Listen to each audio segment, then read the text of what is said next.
दोस्तों, हमारे Indian stock market में काफ़ी गिरावट का माहौल है और इस गिरावट के पीछे एक बड़ी वजह यूएस द्वारा टैरिफ थ्रेट है। ऐसे में एक ऐसा भी सेक्टर है जिसका बिजनेस किसी भी टैरिफ से इम्पैक्टेड नहीं होना है, और वो है हमारा रिटेल सेक्टर। तो इस वीडियो में मैं रिटेल सेक्टर में एक fast growing company V two retail का कंप्लीट बिजनेस एनालिसिस करूंगा, और इसका क्या कुछ फ्यूचर ग्रोथ प्लान्स है वो भी समझने की कोशिश करेंगे। साथ ही इसके बिजनेस में रिस्क फैक्टर्स को भी जानेंगे। तो चलिए बिना किसी देरी के वीडियो को शुरू करते हैं। तो फ्रेंड्स, सबसे पहले बात करते हैं वी टू रिटेल के रिसेंट फाइनेंशियल नंबर्स की। Q3 में रेवेन्यू 590 करोड़ का रहा है, जो कि लास्ट ईयर से कंपेयर करें तो 58% ज़्यादा है।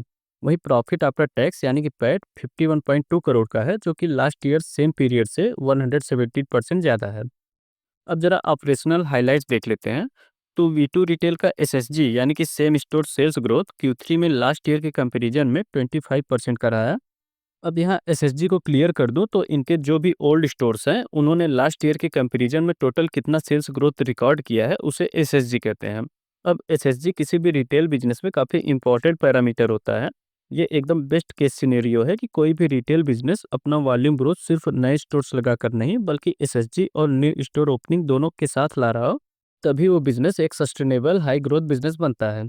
वी टू का Q3 में वॉल्यूम ग्रोथ देखें तो वो 34% का रहा है। Average selling price last year में 291 रुपीज़ के कंपैरिजन में अभी Q3 में 343 रुपीज़ का हो गया है। जबकि एवरेज बिल वैल्यू देखें तो 855 रुपीज़ के कंपैरिजन में अब 924 रुपीज़ का हो गया है।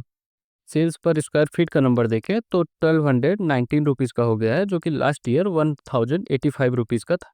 अब Q3 में टोटल 21 न्यू स्टोर्स ओपन हुए हैं और जनवरी में भी 3 और स्टोर्स ऐड हुए हैं, जिससे टोटल स्टोर काउंट 163 तक पहुंच गया है। Q3 में वी टू रिटेल ने अपने टोटल सेल्स का 91% एमआरपी पर सेल किया है, मतलब कि डिस्काउंट कम देना पड़ा है, जो कि काफ़ी पॉजिटिव इंडिकेटर है। अब बात करते हैं वी टू के कुछ फ्यूचर ग्रोथ प्लान्स की, जो कि मैनेजमेंट ने अपने गाइडेंस में बताया है।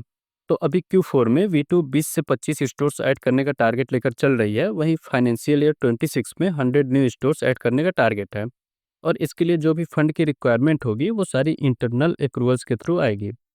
वी टू अपने एग्जिस्टिंग क्लस्टर में 70 टू 80% स्टोर्स ओपन करेगी, जबकि 20 टू 30% स्टोर्स न्यू मार्केट्स में ओपन करेगी। अब ये तो हो गई स्टोर एक्सपेंशन की बात। अब बात करें प्रोडक्ट डेवलपमेंट की, तो अभी के टाइम पर वी टू अपने प्रोडक्ट्स का 35% इन हाउस डिज़ाइन करवाती है, जिसे नेक्स्ट ईयर तक 80% तक ले जाने का टारगेट है, जिससे कॉस्ट एफिशिएंसी लाया जा सके। आरओई यानी कि रिटर्न ऑन इक्विटी को इस फाइनेंशियल ईयर के एंड तक 20% तक ले जाने का टारगेट है, जबकि नेक्स्ट 18 टू 24 मंथ्स तक 25% तक ले जाने का टारगेट है। वर्किंग कैपिटल को बेटर ऑप्टिमाइज करने के लिए इन्वेंट्री होल्डिंग डेज को 30 डेज से कम करके 15 डेज तक लाने का टारगेट है। अब इंडस्ट्री आउटलुक की बात करें तो वैल्यू फैशन मार्केट एक्सपेक्टेड है कि 13 टू 15% के सीएजीआर से नेक्स्ट डिकेड तक ग्रो करेगा। वहीं अनऑर्गेनाइज से ऑर्गेनाइज की तरफ मेजर शिफ्ट भी देखा जा रहा है।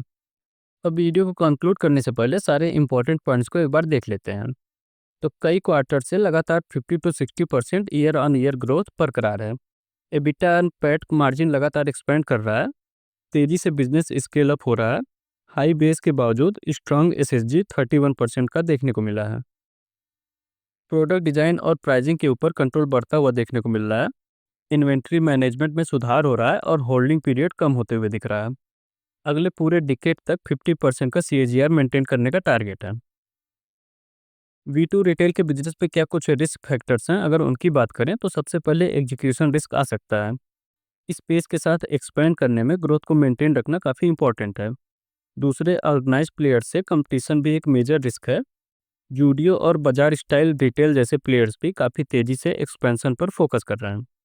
तो फ्रेंड्स, वी टू रिटेल का बिजनेस वैसे तो काफ़ी बेहतरीन तरीके से ग्रो कर रहा है, लेकिन फ्यूचर में इसका एग्जीक्यूशन कैसा रहता है यह आपको लगातार ट्रैक करते रहना होगा।